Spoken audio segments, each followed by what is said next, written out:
Over a century ago, the Titanic struck an iceberg and sank to the bottom of the Atlantic Ocean. Of the 2,240 people on board, only around 700 survived.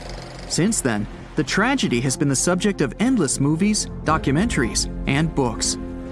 And though we've learned a lot about the ship and many of the people on board, we hardly know anything about the iceberg responsible for the catastrophe, especially anything concerning its size. But maybe we can find some clues. The Titanic was constructed by the White Star Line as part of its new fleet of passenger liners. At the time, it was the largest ship ever built, and it lived up to its name. The ship was 883 feet long, equal to 2.5 soccer fields placed end to end, and 175 feet tall, which is close to 10 giraffes standing on top of one another. From the waterline to the deck alone, the boat was 60 feet high. That's close to the height of a 4-story building. The Titanic was big enough to have veranda cafes, a restaurant, a reading and writing room, a Turkish bath, a gym, and squash courts. There was even space for a swimming pool. The liner could carry a total of 3,300 people, including 2,435 passengers and 900 crew members. Although luxury was important, safety was paramount. The Titanic had been designed to have 16 watertight compartments below its deck. If the ship's hull was somehow compromised in an accident, up to 4 of these compartments could take on the water, while the remaining 12 would keep the ship afloat. Philip Franklin, vice president of the White Star Line, said this was what made the ship truly remarkable. It's believed that the man said, "There is no danger the Titanic will sink. The boat is unsinkable, and nothing but inconvenience will be suffered by the passengers." He was so very wrong. The ship left England for its first and last voyage on April 10, 1912. And all it took was a single iceberg to bring that mighty vessel down. Icebergs are fascinating. They are formed during a process called calving, when large chunks of freshwater ice break free from glaciers and float away into open water. They eventually melt away and disappear. In the northern hemisphere, the majority of these icebergs come from Greenland. In the south, they come from Antarctica. What you see on top of the water is only a small portion of an iceberg. This is just the tip. Most of it, up to 90%, is hidden under the water. Only when you examine pictures of the entire thing can you truly appreciate how massive icebergs are. It's the part of the iceberg you can't see that is often the most dangerous. Beneath the waves, it can have jagged edges in random places. A ship can easily get too close without realizing it, resulting in serious damage to the bottom of the boat. And it's not just big icebergs you have to watch out for. Smaller ones, which are more difficult to spot, can prove to be just as dangerous. A growler, for example, is under 7 feet long, with just a bit more than 3 feet showing above the water. And a slightly larger bergy bit is less than 15 feet in size. The dangers of icebergs were well known when the Titanic set sail. In 1901, the Islander was traveling through the inside passage to Alaska. It collided with an iceberg and sank immediately. Luckily, 138 of the 178 people on board made it to safety. Back then, there wasn't any special equipment for detecting icebergs. The best tool was your eyes. From a special vantage point above the ship called the crow's nest, 2 members of the crew had to stare out over the ocean and watch for potential hazards. The crow's nest was located at the front of the ship, 49 feet above the deck. It was attached to the mast. From this height, a person had a good view of the ocean. If they saw anything suspicious, they could ring a large bell to sound the alarm. After that, they could call from a special telephone to warn the captain of any danger. But imagine what a horrible job this would have been, especially on the night the Titanic sank. The crow's nest wasn't a warm and cozy room surrounded by windows. Instead, it was a large open tub exposed to the elements.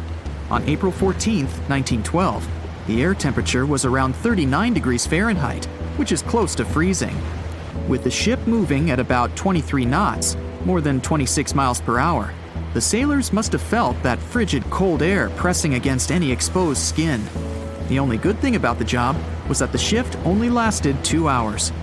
Frederick Fleet was the sailor who actually spotted the iceberg that sank the Titanic. He was up in the crow's nest, working with Reginald Lee at the time. Fleet kept track of the left side of the ship, while Lee scanned the right. It was 10 p.m. when the two men started their shift. They had already been warned about the possibility of ice. But when you're cold and it's dark, it might feel like an impossible task. Even worse, the two men didn't even have binoculars to make the job any easier. Fleet would later insist that having binoculars would have prevented the tragedy. With about 20 minutes remaining on the job, the sailors noticed the iceberg. Fleet rang the bell, once, twice, and again. He then called up to the bridge to inform the crew. At first, the call seemed to come in the nick of time. The ship's engines reversed, and the massive ocean liner managed to turn. It wasn't enough to miss the iceberg, though. Ice showered down onto the ship's deck. The iceberg tore through the hull, and water flooded in. 2 hours and 40 minutes later, the Titanic was gone. And here we have clue number 1. The iceberg was big enough to be spotted with the unaided eye in the dark of the night without any binoculars. It was also tall enough for bits of ice to fall down onto the ship's deck. Since this all took place long before social media and smartphones, nobody on board would have been taking photos or videos at the time. So, of course, we don't have any footage of the actual iceberg. But there are photos of the possible iceberg from later that day. The SS Prinz Adalbert was sailing near the area on the morning of April 15, 1912. The steward on the ship had not yet heard about what had happened to the Titanic. But when he spotted an iceberg floating by, he was compelled to photograph it. Why? There was a line of red paint along the bottom of the iceberg, indicating that it had likely collided with a ship sometime within the previous 12 hours. A second photo was taken from a ship called the Minia, which was sent into the area to look for debris from the collision. Captain de Carteret said that among the wreckage, he had seen only one iceberg. He also noticed a streak of red paint on it. From the photos and witness accounts, newspaper reports estimated the iceberg to be 50 to 100 feet high and 200 to 400 feet long. That's clue number 2. The iceberg that hit the Titanic probably started its ocean journey from Greenland's coast, heading past the Baffin Bay to the Davis Strait. From here, it must have slipped through the Labrador Sea and finally reached the Atlantic. And that, in itself, is pretty impressive. The glaciers in Greenland create between 15,000 to 30,000 icebergs each year. Some small, some big. Of these, a mere 1% will actually make it to the Atlantic. The others simply melt along the way. We know that the temperature of the Atlantic Ocean, where the sinking took place, was around 28 degrees Fahrenheit. That's below freezing. For humans, this could cause frostbite or hypothermia. But that temperature is actually warm for an iceberg. Most would only last 2 to 3 years in the North Atlantic, slowly melting into the warmer water.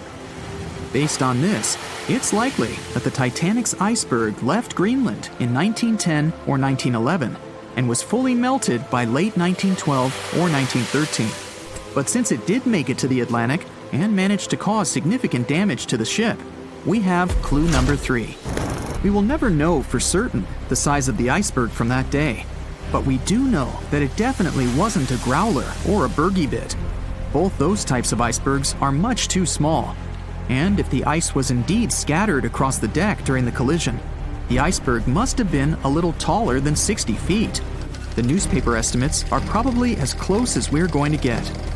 The iceberg that took down the Titanic was indeed a formidable one. And icebergs are still a threat. As recently as 2007, the cruise ship Explorer struck one and sank in Antarctica's Weddell Sea. Luckily, everybody survived. The International Ice Patrol was created in 1914 following the Titanic's sinking. The organization is still in operation today, made up of representatives from several countries. Using airplanes and radar, the patrol locates and tracks larger icebergs, making the information available to anyone who needs it and preventing more ocean tragedies in the process. Can you guess how many theories of the Titanic's sinking exist? Right, loads, including a theory of my own, which I'm going to share with you today. And then you can decide which one seems most likely to you. one-piece theory. The very first version of the events was the one-piece theory. It's very simple and basically claims that the sinking happened without any breakups. 2:15 a.m., the ship collides with an iceberg. 2:18 a.m., the lights go out. The ship reaches an angle of 45 degrees and then quickly begins its final plunge into the ocean depths. 2:20 a.m., only about 3 minutes later, the RMS Titanic disappears under the surface of the ocean for good. The liner doesn't break, it just goes down as a whole piece. Of course, this can't be true. In April 1912, the Titanic was not only the largest ship in the world, but also the largest ship ever built. It's hard to believe that such a heavy vessel could have gone down without breaking. That's just impossible. Well, I mean, you can't blame the theorists. Before we found the wreckage, there were no other theories. Wait a minute, or were there? The day after the disaster, the survivors gave their interviews. They talked about what had happened, and some of them claimed that the ship had actually broken in two when it had been flooded. For example, Jack Thayer, a 17-year-old boy, outlined the sinking as he remembered it, and L.D. Skidmon drew a sketch based on his description. The picture clearly showed the ship breaking in half. But no one believed Jack or other witnesses. There was no evidence, so their claims were received with a grain of salt. But in 1985, things changed. First breakup theory. That's when Robert Ballard found the wreckage of the Titanic in the depths of the ocean. When people saw the wreckage, it became clear that Jack and the other survivors had been right. The Titanic did indeed break in two when it sank. So it's time for a new theory. 2:15 a.m., the keel breaks, the starboard list eases, and the hull continues to bow and crumble. 2:17 a.m., the galley sections break off. The towers immediately drop under their own weight. The lights go out. The stern is pulled into the air. The bow breaks off and starts sinking. The aft is barely hanging on to the starboard side of the stern section superstructure. The stern section slowly lists over to port as it begins sinking again. It rises up one last time and pivots in a semicircle as it sinks. It all sounds pretty convincing, right? But people began to find plot holes in this theory. For example, the Titanic couldn't have held together until it reached such a high angle. The breakup would have had to begin much earlier. This only meant there was still a vast field for research and speculations. So people started to come up with their own possible scenarios. How about we look first at the ones no one likes? V-break and Aaron 1912 V-break. According to the first breakup theory, the Titanic reached a high angle, and the weight of its unsupported stern caused it to crack from the top down. But it's physically impossible. So, are there any other ideas? In 2006, Roger Long, a naval architect, decided to research a so-called V theory. 2:17 a.m. The breakup begins at a shallow angle, perhaps as little as 11 degrees. The upper structure fails and starts to crack. At this moment, only its double bottom is holding the Titanic together, but it starts to bend under the strain too, failing the ship. Water is pouring through the crack. It increases the weight in between the two sections, bending the Titanic the other way and pulling it into shape somewhat resemblant to the letter V. The upper decks get mangled and bent together. The bow heads for the bottom, and the stern is the last to sink.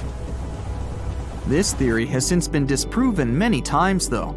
Roger Long believed it because the broken edges of the upper decks in the Titanic's bow section were all mangled and crushed. However, we have learned that it happened because of the so-called hydraulic downburst, the force of the water crashing into the deck as the Titanic hit the ocean floor. Another V-break theory states that the bow had risen out of the water after the break. This theory was mainly peddled by one former Titanic enthusiast. But not only has this theory been proved to be physically impossible due to the bow's incredible mass, it was also inspired by incorrect information. Remember Jack Thayer? Well, it was based on his sketch and the words of a couple of passengers. But the truth is, None of them had ever seen the Titanic break down like this. Jack himself even stated in an interview that the sketch was completely out of context to what he had actually seen. It was drawn by a passenger on the Carpathia, the ship that received the Titanic's distress signal and came to its aid. It couldn't be used as evidence. Now that we know this, let's move on to the theories that most people believe in.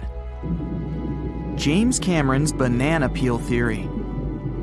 Who hasn't seen the legendary movie about the Titanic, right?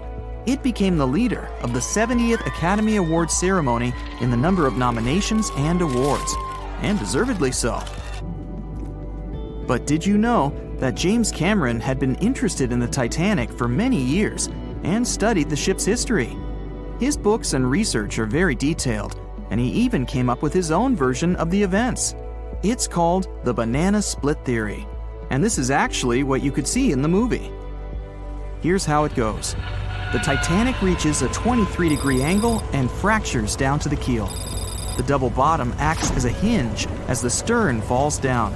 When the double bottom fails, the bow and the stern separate. The stern lists to port, standing vertically, and then begins to go underwater. This theory is the most scientifically accurate one, along with Roy Mengat's theory. Wait, who's Roy Mengat? Mengat theory. Roy Mengat was an engineer who came up with the most plausible theory for the time being. 2:17 a.m. The lights go out on the Titanic. At this moment, the ship is at an angle of 20 to 23 degrees. Suddenly, the vessel snaps in two just around the third funnel. It causes the stern to settle into the water. The keel fails first. The draft and lower hull are crushed and break apart. Water surges into the bow and stern of the ship through the huge cracks, causing the bow section to sink beneath the waves. The stern rises up to the angle of 70 to 90 degrees, and then it sinks too. This theory seems to make the most sense, but it's quite controversial. The survivors who saw the breakup stated that the stern had settled back with the bow completely missing. Mengat's theory, however, contradicts that statement, while James Cameron's scenario takes this into account. Are you thinking what I'm thinking? The truth must be somewhere in the middle. My version. Now, as promised, I'll provide you with my version of the events. Well, it's not really my theory, more like a combination of Roy Mengat's and James Cameron's ones. I believe that James Cameron was right about the breakup. 2:17 a.m. The ship is at a high angle. The lights go out. Then it snaps into two pieces. The bow starts sinking. The double bottom is still attached to the stern for a minute or so. Once the double bottom fails, the two parts separate and the bow goes down. Then, as Mengat said, the stern rises up at a high angle, and then it begins to sink vertically. It might have actually happened because the survivors stated that they had seen a clean break. This means it couldn't be hidden. And they had also seen the stern staying vertically in the air for a long enough time, probably a few minutes, before disappearing. Anyways, all of these are just speculations. Regardless of how the Titanic broke apart and sank, it was a great tragedy. It's already been 110 years since the Titanic collided with an iceberg and sank. Did you know that in 2022, the Blue Star Line Company is completing the construction of an exact replica of the Titanic? Called the Titanic II liner, the ship will be sent sailing along the same route with 2,400 people on board. Let's hope that everything goes well for them. April 14, 1912. A cold evening somewhere in the North Atlantic. On board the most modern and unsinkable ship, the Titanic, a dinner is held. Two well-dressed men are sitting at one of the tables. One of them is a famous British journalist. He tells his interlocutor an interesting and at the same time terrible story. It all started about 1000 BCE in ancient Egypt. At that time, one woman was born in the city of Thebes. No one knew who she was or what she did, but she had a high social standing. Towards the end of her life, she was proclaimed a priestess in the college of Amen-Ra. Her body was embalmed, placed in a wooden casket and covered with a massive lid bearing the image of a woman and mysterious inscriptions. She was buried in Thebes along with other people of the upper class. The mummy of this woman lay at rest for almost 3,000 years. The burial place had been carefully hidden. Around the first half of the 19th century, a group of locals accidentally discovered the ancient tomb. They disturbed the peace of the priestess. No one knows exactly what happened that day, but the mummy was removed from the casket and disappeared without a trace. A few decades later, a group of 4 wealthy friends from England came to Egypt for a trip across the upper part of the Nile. First, they went to visit the excavations of the Temple of Amen-Ra near the city of Luxor. There, they found the empty mummy case. It depicted the priestess with dark eyes looking into the void. There was something sinister in her gaze. They didn't know who the case belonged to, but they were so amazed by the beauty and energy of that find that they decided to buy it from the locals. The buyer disappeared the same night before the case was delivered to him at the hotel.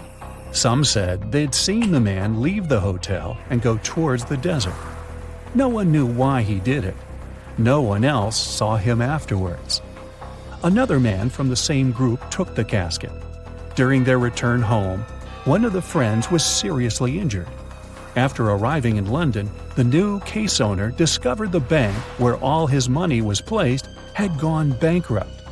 In one day, the man turned from a wealthy businessman into a beggar. A third friend also experienced the sinister influence of the ancient find. He lost his health, job, and eventually even his life in an accident shortly after returning to London. Before going bankrupt, the owner gave the ancient casket to his sister who lived in London. One of the friends of this woman came into the room, saw the Egyptian artifact, and immediately felt the dangerous energy emanating from it. Then the owner's sister gave the case to a famous photographer. He took some photos and was horrified. According to his words, he saw a real priestess with a human face in the photos. She looked at him with an ominous, icy gaze. No one except the photographer touched the film of the camera. No one changed the photo. Shortly after, the photographer mysteriously went missing. From that point, the story becomes vague. According to one version, the owner's sister gave the artifact to the British Museum.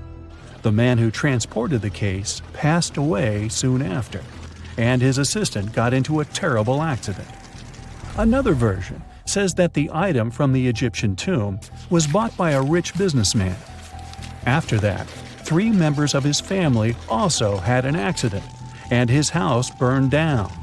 Convinced the mummy case was cursed, he gave it to the British Museum. The interlocutor listens to the story with such interest that he forgot about dinner, which has gone cold. "How did you know all this?" he asks. The journalist replies he has been studying everything related to the mummy and its owners for several months. He found evidence of all the accidents and put together the full picture. "So, what happened next?" the interlocutor asks. It seems the mummy case should find peace in the museum.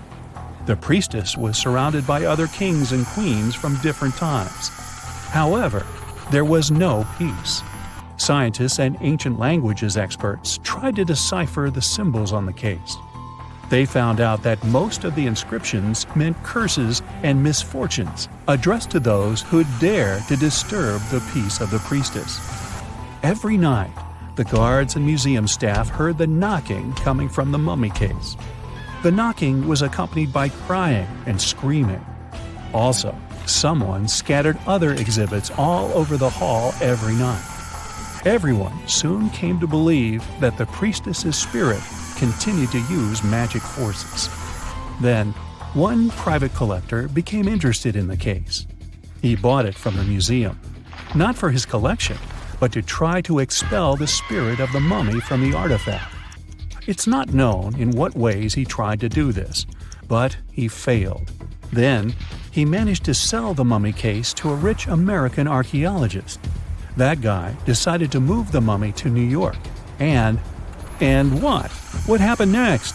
The interlocutor asks with interest. "That's it. End of story," the journalist answers. "What do you mean? What happened to the mummy? Where is it now?" The journalist looks at the interlocutor with some excitement. "She's here. She's on the Titanic," he says. The interlocutor looks scared and confused, but the journalist confirms the sarcophagus is here. He doesn't doubt it because he saw it with his own eyes. After dinner, they go to their cabins. The journalist lies down but can't help thinking about the mummy. He tries to convince himself that everything he has found out about the priestess is a myth. There is no curse.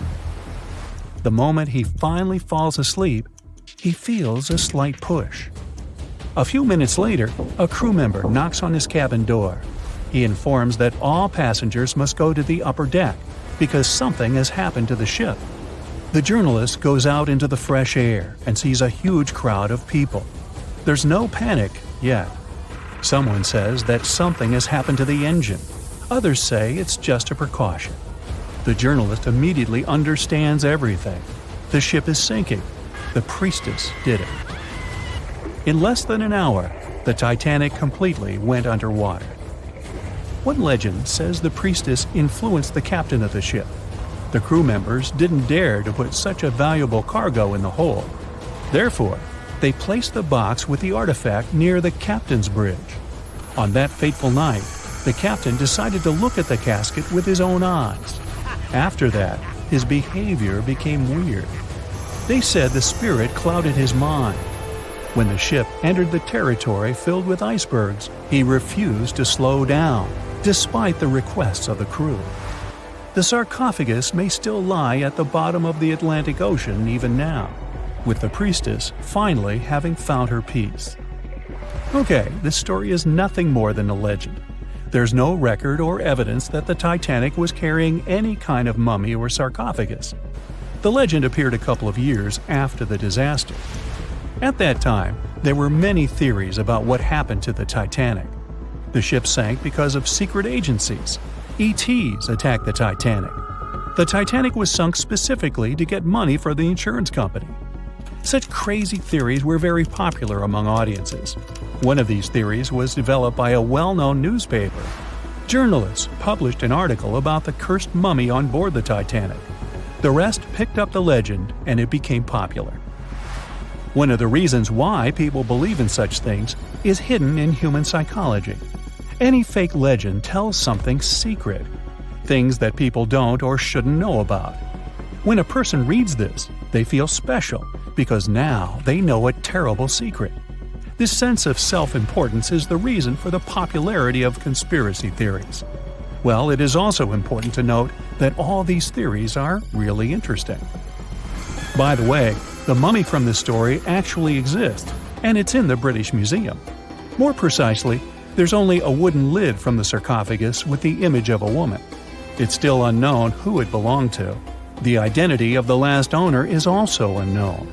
It's only known the exhibit was transferred to the museum at the end of the 19th century. There, she was called the Unlucky Mummy. The museum staff reports that it doesn't bring any misfortunes. The screams and knocking from the lid are just a myth. You can come and see the exhibit yourself with your own eyes, if you dare, of course. Have you ever wondered how much of the Titanic is left these days? Now, if you haven't been living under a rock, you probably know that it's been over 100 years since the world's most famous ship turned into a wreck. The RMS Titanic, the world's largest sea liner from the beginning of the 1900s, sank during its maiden voyage, just a few days after leaving port.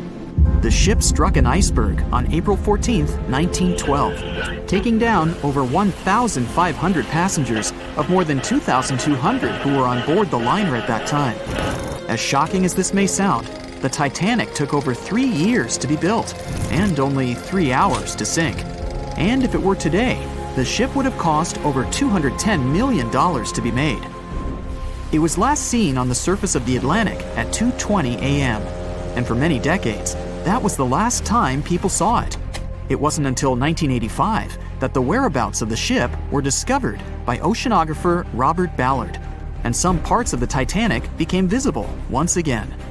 One of the first discoveries made by Ballard's expedition was that the ship was indeed torn in half before sinking. The early exploratory missions to the part of the ocean floor where the Titanic now lies could only see the hull and the deck of the ship. According to Ballard, the main purpose of these missions was to understand how to preserve the ruins from deteriorating. Another goal was to recover the huge number of personal items scattered along the seabed. The explorer later said the view down there was as shocking as it was emotional. In the field of debris around the wreck, the oceanographer discovered plenty of small objects and personal belongings, many of which he brought back to the surface. There were shoes, some fancier than others. There were pieces of clothing that belonged to crew members, and there were huge propellers. If on the surface they gleamed and shined, on the ocean floor they were embedded and devoured by sand. Ballard pointed out that the area where kitchenware was scattered measured more than a mile in length. There were enough plates, pots, and pans to fill up an entire industrial kitchen. For the first time ever, 3D animation footage reveals exciting images. The simulations show the Titanic's evolution from when she first set sail in 1912 until the state of her ruins today. But simulations weren't enough for deep-sea explorer James Cameron, who envisioned traveling to the heart of the wreck for the first time ever in the history of the ship. Yep, the same James Cameron who happens to be the director of a very famous movie about the ship. He has now dived 33 times to visit the wreck of the Titanic. Here's some fun trivia for you. The director says that his true passion has always been the ocean, and that ever since he was a kid, he wanted to study the sea. Directing, let's say, just happened to be his day job. And when the possibility of directing Titanic appeared, he said yes, just so that he could go and check out the ruins of the ship in real life. Now back to the wreck. According to James Cameron, it wasn't enough for researchers to access only the exterior of the ship. They needed to go inside, analyze and photograph what was left of the pompous interiors of the world's once biggest sea liner. Cameron piloted an innovative robot vehicle equipped with cameras. It helped the man to reveal spaces in the Titanic that no one had ever seen before since the ship touched the bottom. Turkish baths, for instance, still had their tiled walls standing up almost in all their entirety.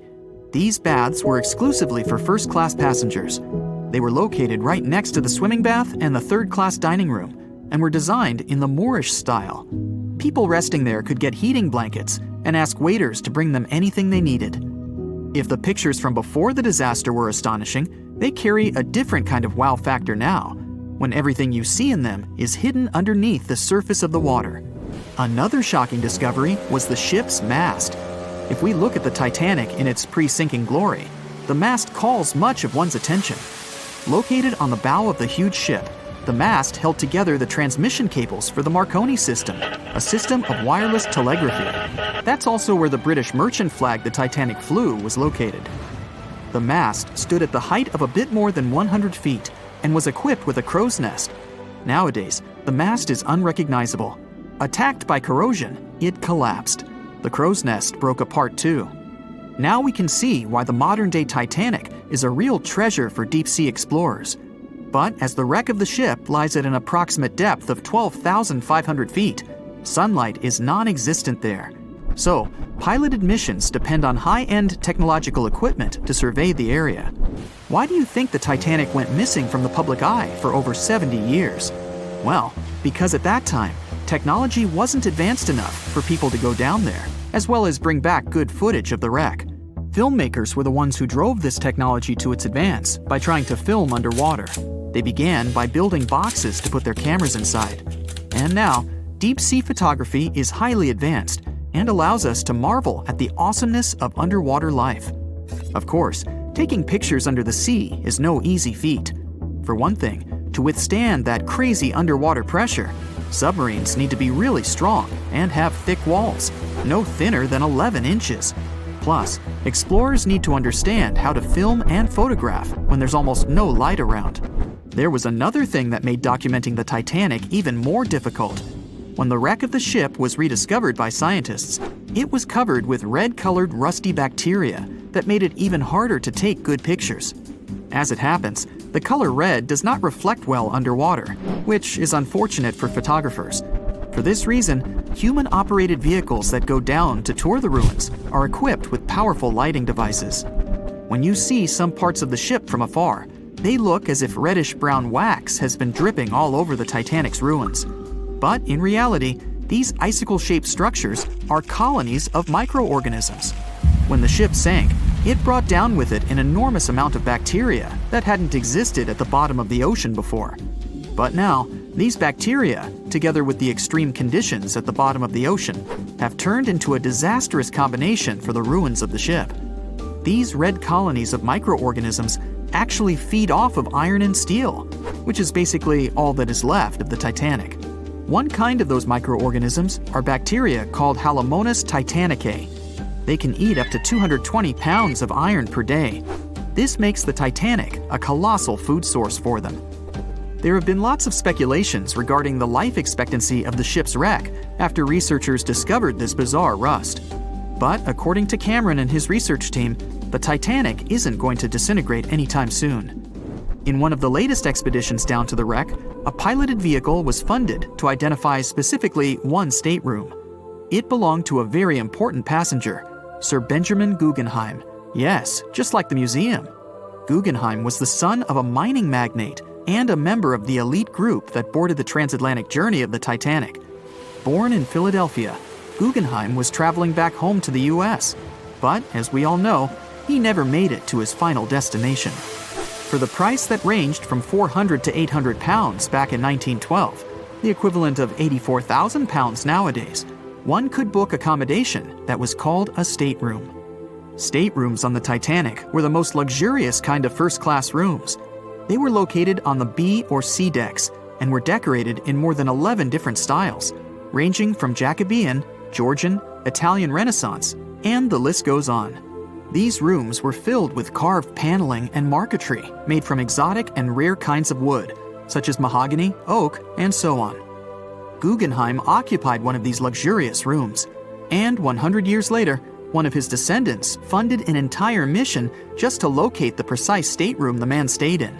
This expedition turned into a documentary for National Geographic, and they did manage to identify which stateroom was Guggenheim's, so kudos for them.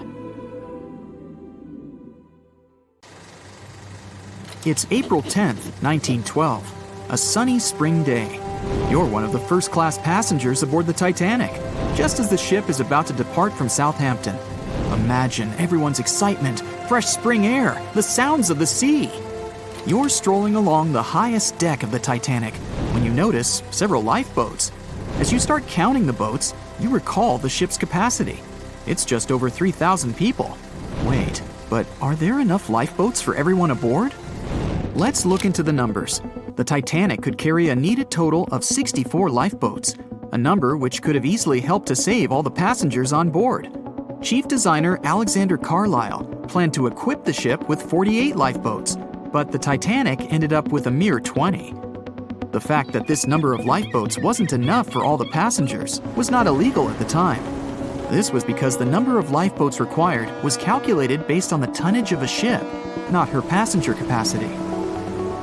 Speaking of the Titanic, this number of boats was chosen for aesthetic reasons, to make the decks look less crowded to the ship's elite and high-class passengers. After the final decision on the lifeboats was taken, Carlisle quit his job. Passengers' strolls on the Titanic's decks were pleasing to the eye, but were they worth it in the end? In 2012, a century after the wreck, new documents related to the scandalous lack of lifeboats were uncovered. It appears that a safety inspector named Maurice Clark proposed the addition of at least 10 more lifeboats 5 hours before the ship was supposed to set sail. But since the ship's owners clearly wanted to leave on time, his plea was overlooked. He was also warned that unless he kept this secret, he would be fired. In retrospect, had the owners followed his advice, an estimated 700 more people might have survived that night.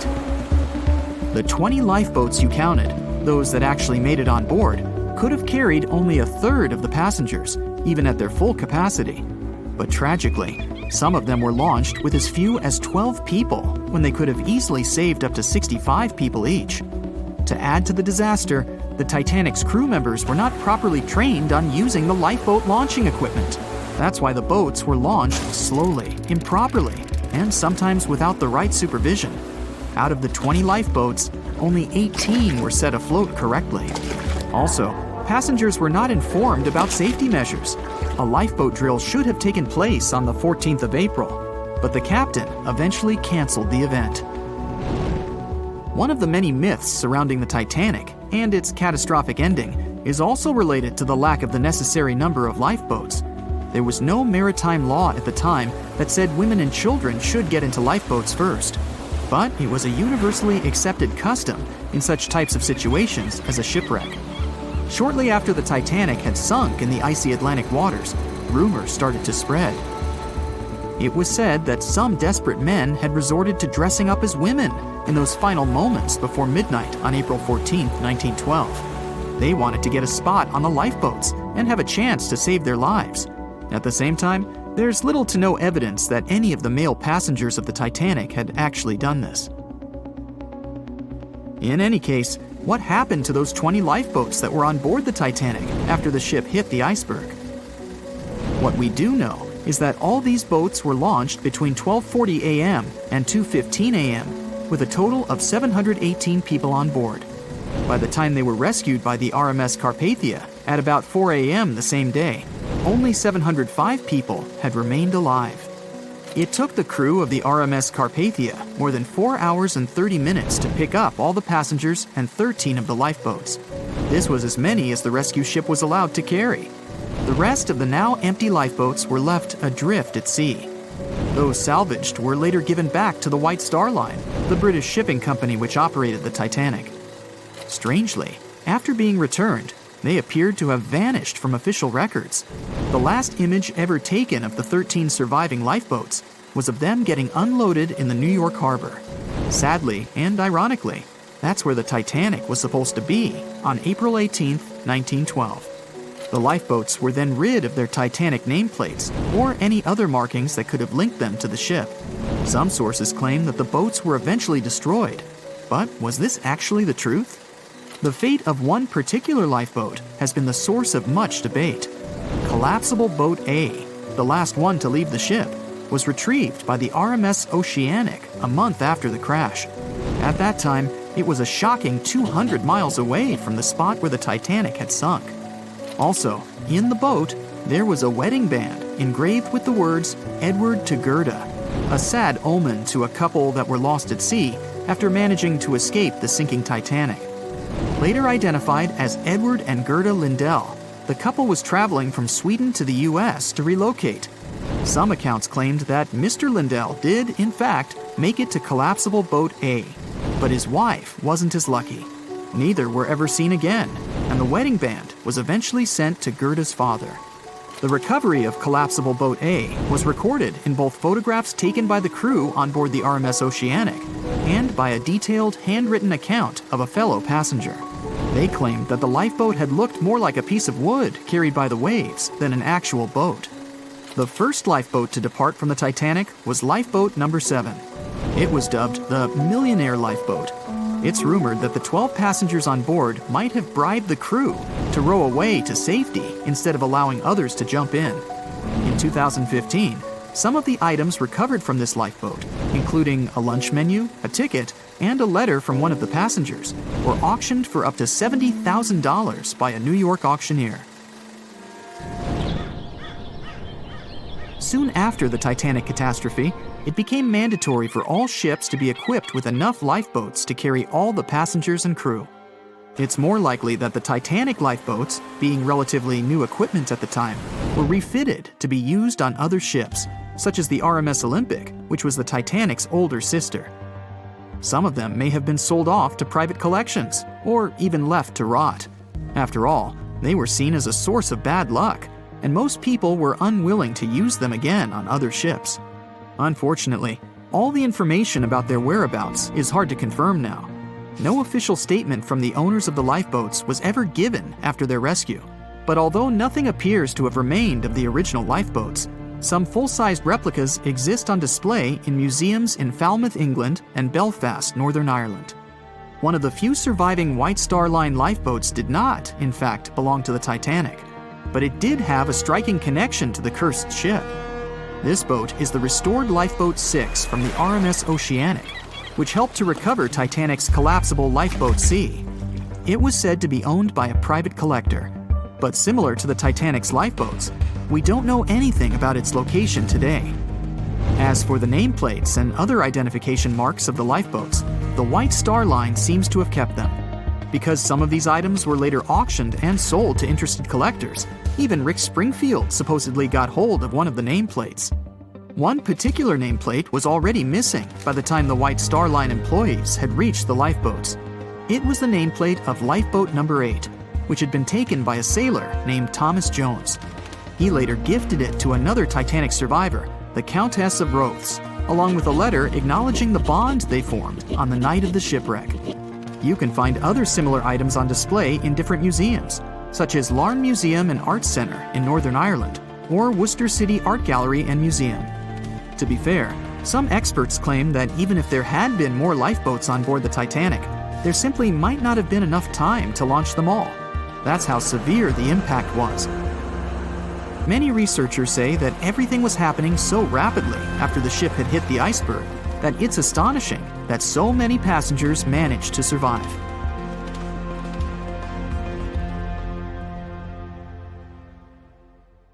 April 14, 1912.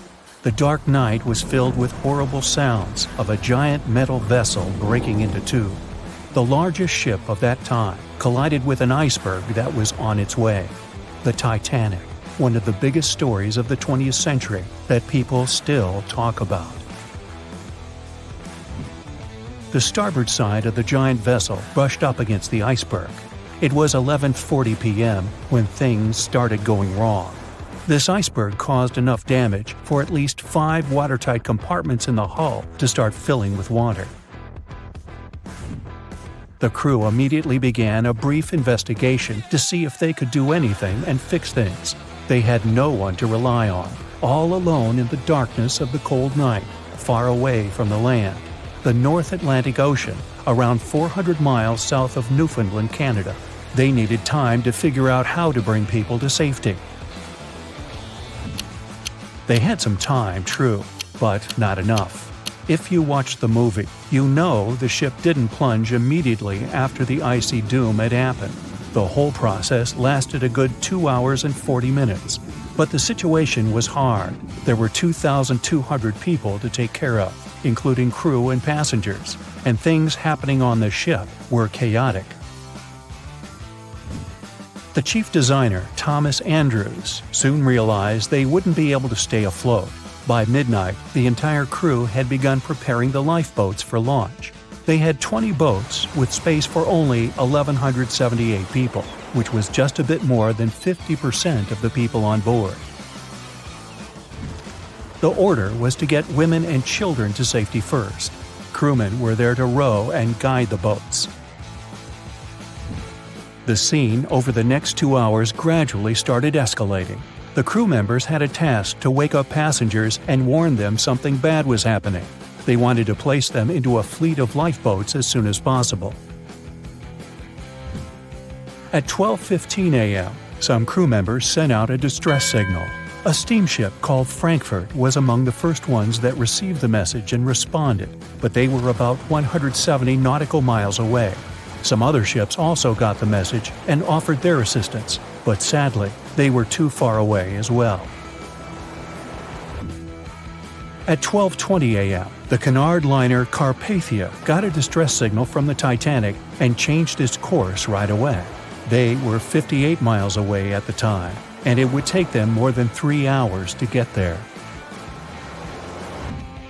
20 minutes later, the crew was lowering the first lifeboat. It was carrying only 27 passengers, although it had room for 65. Many of the lifeboats that were launched first were well below capacity. Crew members were worried, thinking the Davids wouldn't be able to hold a fully loaded lifeboat. And in the beginning, many passengers were just too afraid to leave the ship. They still thought Titanic was unsinkable and couldn't imagine the scenario that was going to happen 1 to 2 hours later. The crew was firing the first of 8 distress rockets. Unsuccessful. No one was close enough to help. By 1:20 a.m., they lowered 10 lifeboats. Number 8 had only 28 people in it. One of the passengers on the number 10 was 9-week-old Melvina Dean. She would later become the last survivor who lived until 2009 and turned 97. It was 2 a.m. already. 3 of the collapsible boats were the only lifeboats that remained on the ship. The bow of the vessel had sunk low and had tipped far under the surface. People around it could now clearly see stern propellers above the water. Crew members were lowering collapsible lifeboat D from the roof of the officers' quarters with over 20 passengers in it. As the ship's bow went under, the water was washing collapsible A from the deck. Those 20 people were struggling because their boat was partly filled with water. As crew members were trying to release collapsible B, it fell. Before they righted it, the water swept it off the ship. 30 passengers still managed to find safety on the overturned lifeboat. At 2:17 a.m., the ship's wireless operator decided to transmit one last distress call. A minute later, the light on the ship finally went out. Titanic and all left on board plunged into darkness. The bow continued to sink, and the stern was rising higher above the surface, which placed great strain on the midsection. Horrible sounds were filling the night. Titanic, this massive, legendary ship so many people placed their hopes in and were excited about, broke into 2 between the 3rd and 4th funnels. Reports would speculate it took about 6 minutes for the bow section to reach the ocean bottom. The stern settled back in the water before it rose again into a vertical position. It remained in this situation until it finally disappeared into the ocean. At 2:20 a.m., the stern apparently retained air inside, and water pressure crushed it as it went down. The stern landed about 2,000 feet away from the bow. People consider the Titanic the fastest ship in the world. They thought it was unsinkable because 4 of its compartments could be flooded, and that still wouldn't cause a critical loss of buoyancy. Its life was problematic since its beginning. While the ship was leaving port, it moved within a couple of feet of the steamer New York. It managed to safely pass by, which was a huge relief for all those worried passengers massed on the ship's decks. Titanic sailed off on the 10th of April. Its first journey was across the highly competitive Atlantic route. On the launch day, the Titanic became the biggest movable object in the history of humankind. 882 feet long, 92 feet wide. Not that big if you compare it with today's ships. The biggest cruise ship in the world today is Royal Caribbean's Symphony of the Seas, which is roughly 5 times the size of Titanic. If you put that ship in a vertical position, it would be nearly as tall as the Empire State Building, which is 1,250 feet without antennas. But Titanic was a huge attraction back in its time. At one moment of their journey, they stopped in France, after which they made another stop in Ireland. Once the final passengers boarded, the massive ship set out at full speed for their final destination, New York City.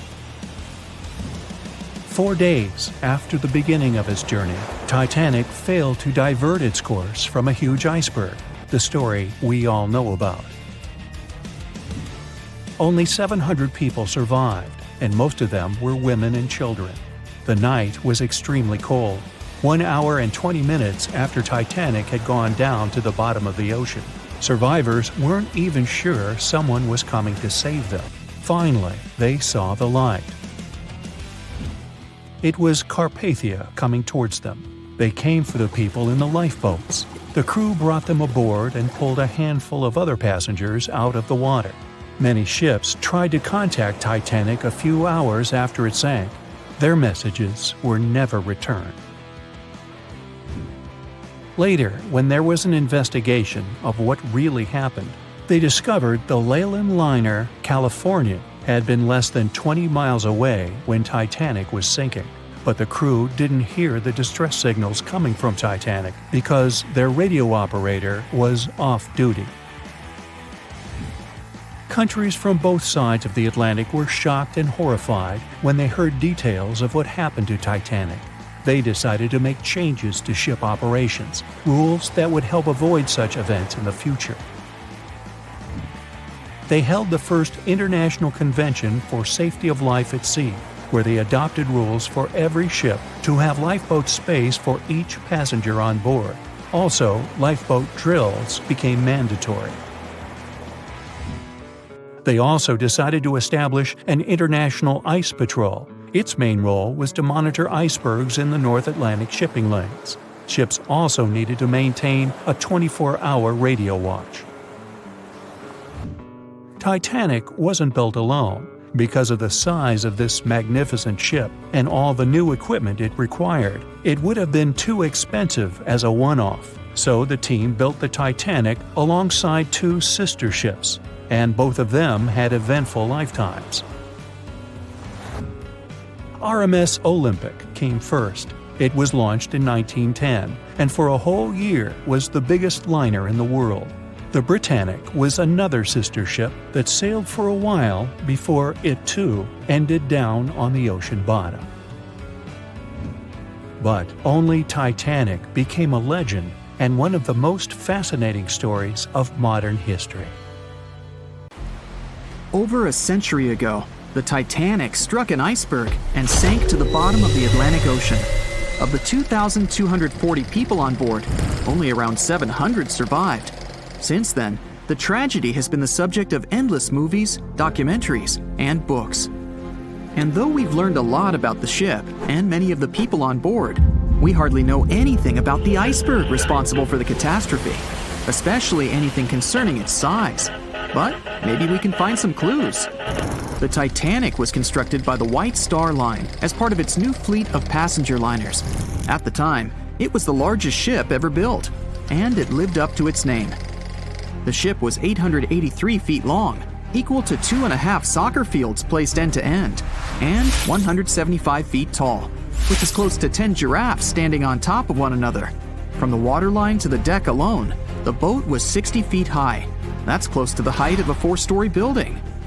The Titanic was big enough to have veranda cafes, a restaurant, a reading and writing room, a Turkish bath, a gym, and squash courts.